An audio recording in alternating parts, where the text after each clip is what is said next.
Another bright, beautiful sunny day here in Berlin. This is where the sun was hiding, not in Mallorca, up here.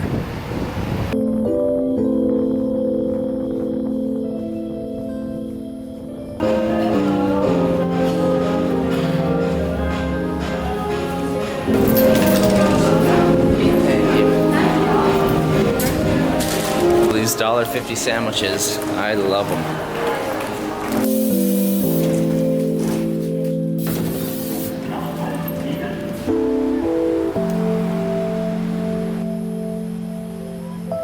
Checkpoint Charlie was the most popular place to cross between East and West. There's a lot of demonstrations there as well back in 1961, and that's where America and Russia sort of squared off, fighting with tanks when JFK was sort of up in arms about the West being surrounded, even though it was the East that was pretty much imprisoned.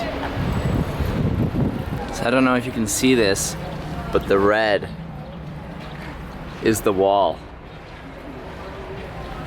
separating East and West Berlin.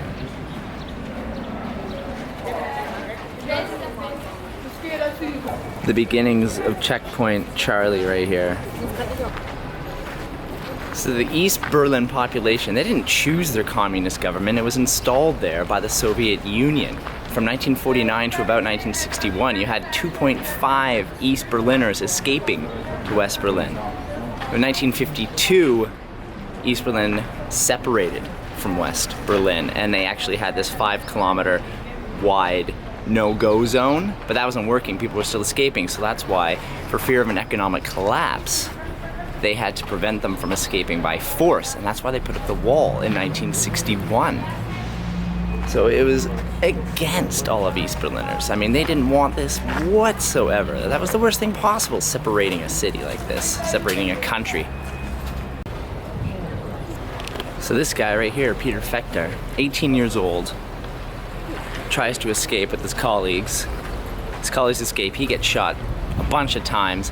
He's bleeding there right at the foot of the wall. The West police are watching. They can't do a single thing.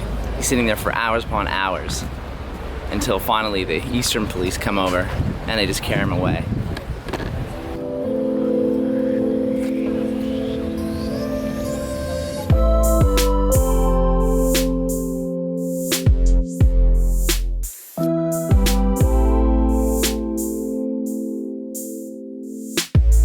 This is one of the last remaining bits of Berlin Wall here. It became a historical site in 1990. The wall was formed of two parts, the front wall and the hinterland area, which was where the towers were and where the guards stood as well, and they were able to go in between. About 136 people had lost their lives by 1989. 98 of those were people trying to flee.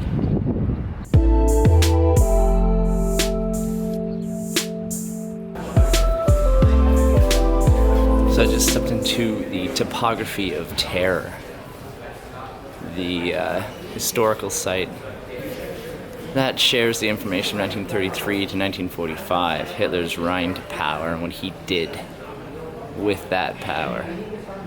Oh man, it's awful. It could still happen today too.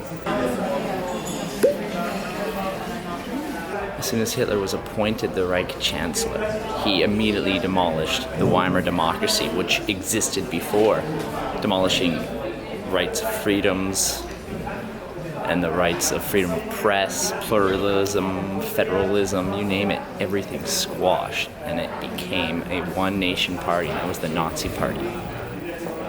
Many people in office thought it would be short-lived, his success short-lived. They didn't really realize the violence that would, well, evolve.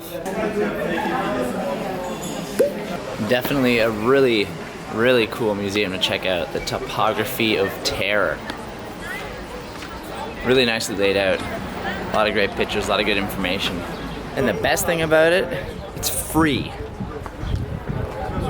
Free learning, it's always good.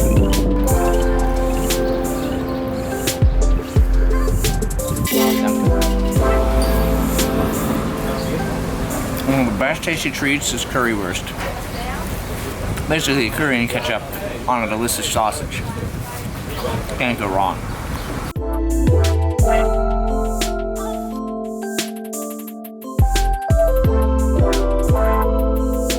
Just happened to stumble upon the Embassy of Canada. If I could speak German, I would move here in a second. Or consider it at least. Not that you need German to live here, but I mean, you know, if you wanted a good job and whatnot, you would need German. DHL delivery bikes, look at that. And the amazing Berlin Philharmonic Auditorium.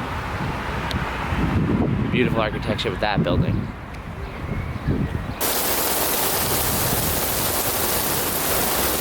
Looks like the rain's caught up with me.